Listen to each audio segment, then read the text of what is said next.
Jennifer Alexander from the Doctors' Health Service, and I wanted to refer to particularly Vicky Stamp's comments and to say that more is being done after negotiation about doctors' health, after negotiation between the Australian Medical Association and the medical regulator in Australia, APRA.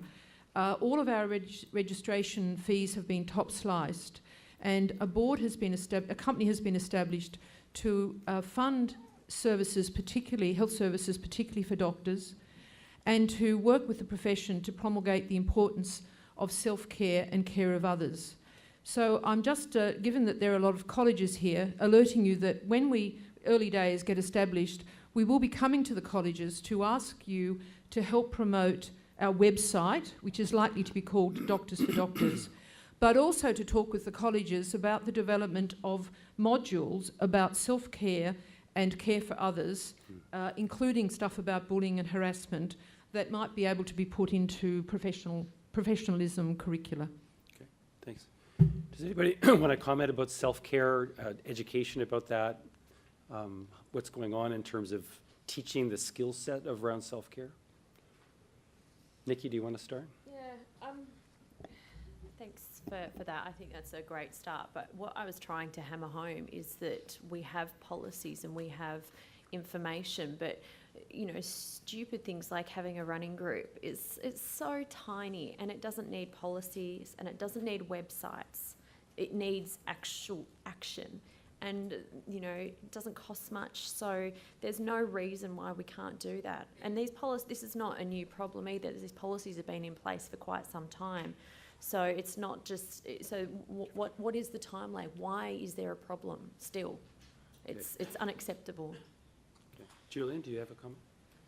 Well, I was just going to add nothing says more, I think, around culture and approach to practice than how we treat our own. And that's true of business. I think we sometimes worry that that if we talk about ourselves, we're getting very self-centered and we're not being patient-centered. And I think we are patient-centered if we think about ourselves. It would be lovely if all hospitals were converted into Google headquarters. It's the paediatrician in me, obviously. I just want to go down the slides. But it is those little things. It is the slides. It's the free meals. I'm just carrying on with the Google things. That speak very powerfully to how we value ourselves, each other, what we do, and there is good evidence, and that's why business does it. That it makes all the difference. Okay. It makes a difference to the product, and of course, the product for us is patient care. Thanks. Kevin. First, I want to congratulate the presenters for a great start to the meeting. I really enjoyed those presentations. My question is for Julian. I actually found your discussion of Foucault's paradigm really thought-provoking. And I'm excited by the potential of the movement from the cage to gaze sort of mentality. But I'm a little bit concerned still that even with that low-touch sort of constant observation, that there is the potential for that to be a perverse incentive to inappropriate behaviors, as you identified with the Mid-Staffordshire report.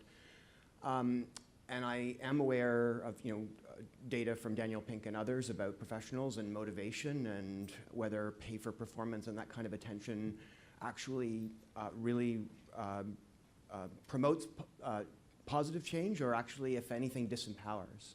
So how can we use that big data as a tool to promote self-reflection and to encourage the drive for improvement without forcing people to work towards arbitrary, externally established benchmarks that potentially can actually be harmful?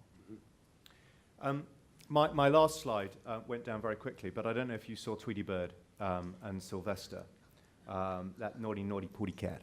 The analogy there, of course, is that there is a risk that we see the cage as the place that we run to hide. The managerial structure, or at least society, or however we want to perceive it, we put into the evil Sylvester who wants to just run around and eat us. Gosh, I really am a paediatrician. But I think the analogy works for me. And it is about the idea of one, the cat is actually not that scary. Of course, there are times where he catches Tweety Bird and lets him go because there's nothing to do otherwise. So we can create Sylvester ourselves. We can shape Sylvester. We can start to break down those barriers, I think, between what is the cage and what is outside. I think there is a fear of what we know, and there is literally that idea of leaving the door open and then ultimately stepping outside. We have to do that and embrace it and start to shape new models of how we go about things. And data is a really powerful way of doing that, because actually how are we going to go about doing it? The reason we build bars is because it's a much easier thing to do. You know where they are and you know roughly where you want the next one next to it. And going out into the wider room where you're not quite sure where Sylvester's hiding, is a scarier thing to do. But we can proactively do that, and that's where data does sit. Data is a good thing. I'm not against it, but it's how we use it. Yeah. Next question.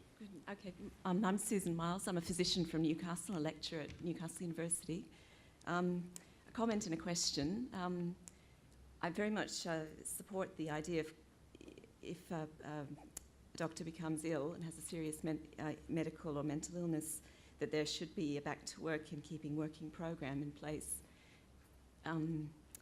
It's very easy for consultants to fall between the gaps there.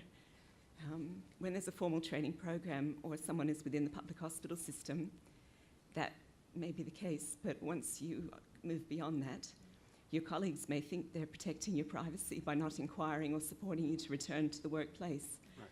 But that, if you are very sick, can be perceived as concerns about your competence, and you can become very isolated. May I suggest that you are provided with a colleague within that department, plus or minus an occupational medicine physician, to welcome you back into the service in a limited way to help rebuild your confidence. Could people take that on board within their own departments? Also, a couple of years ago, it was very gratifying to see the college respond sympathetically and positively to a cardiology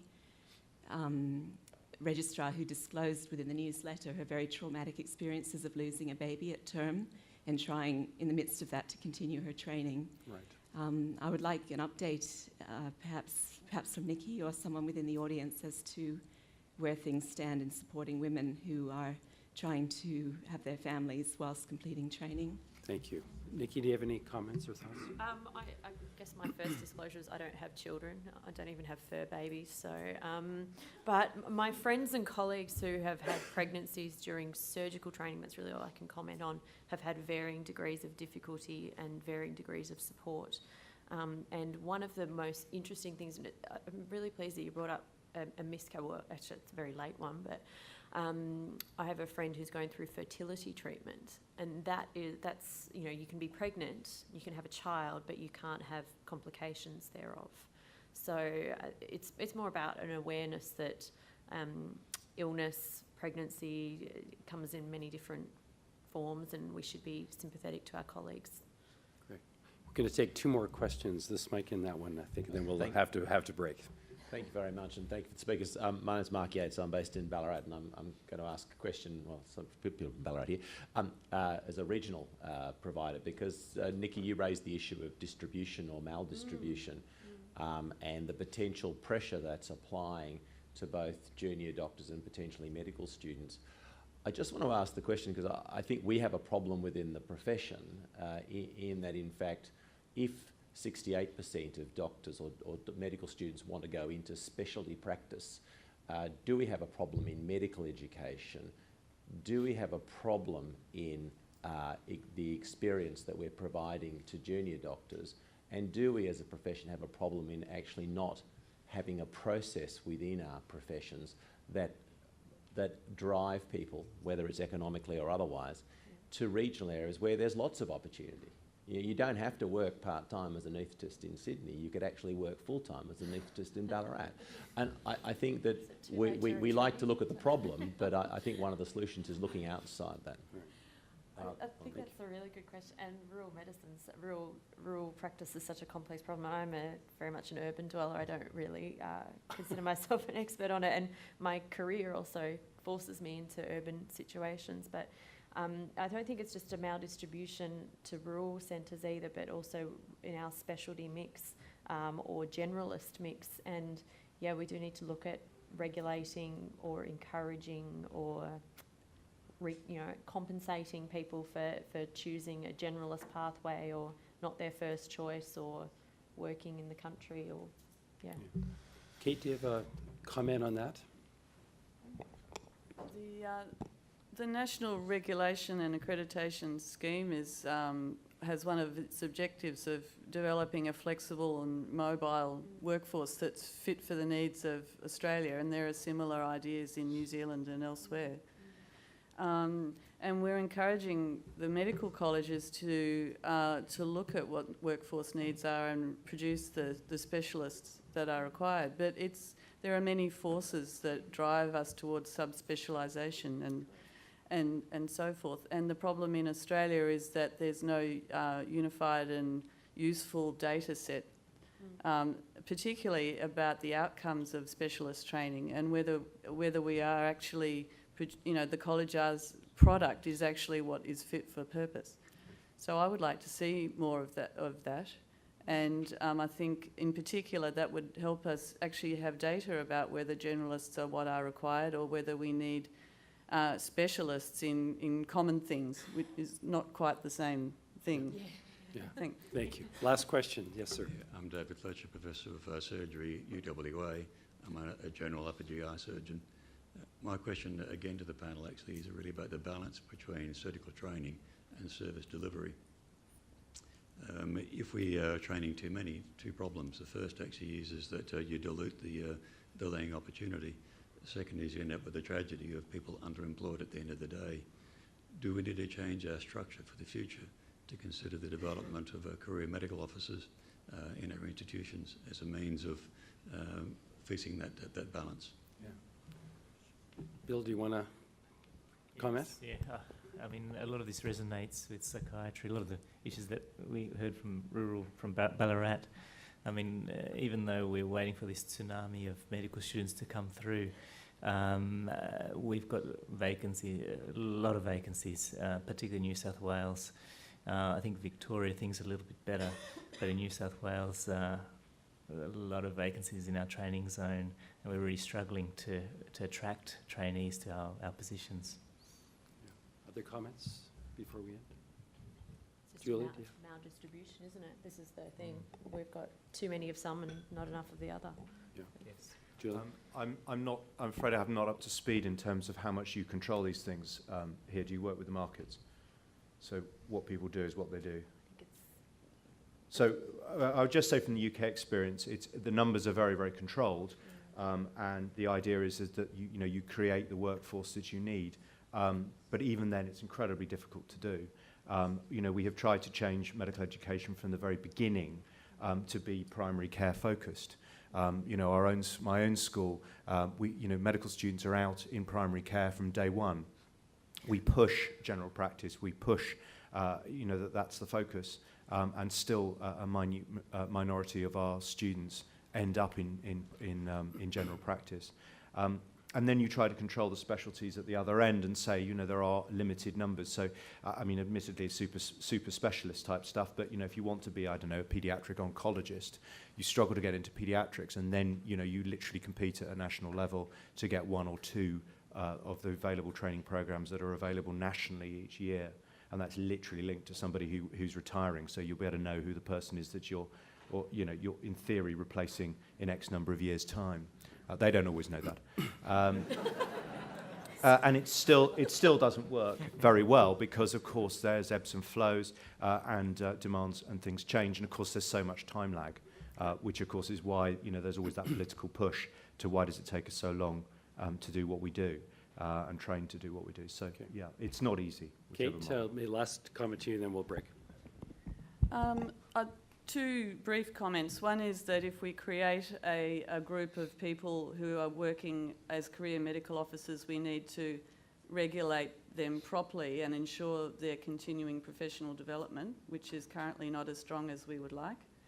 And secondly, it's my view, which may be unpopular or radical, which is that the work that would be perceived to be done by that workforce would, in my view, be better done by nursing and allied health practitioners working at the top of their scope of practice in an exciting role, rather than by people who perhaps have disappointed aspirations to do something else. So I think before we create a formal structure like that, we need to think carefully about what it means for high school students and undergraduates considering a career in medicine. Could you join me in thanking these four wonderful speakers? Thank you.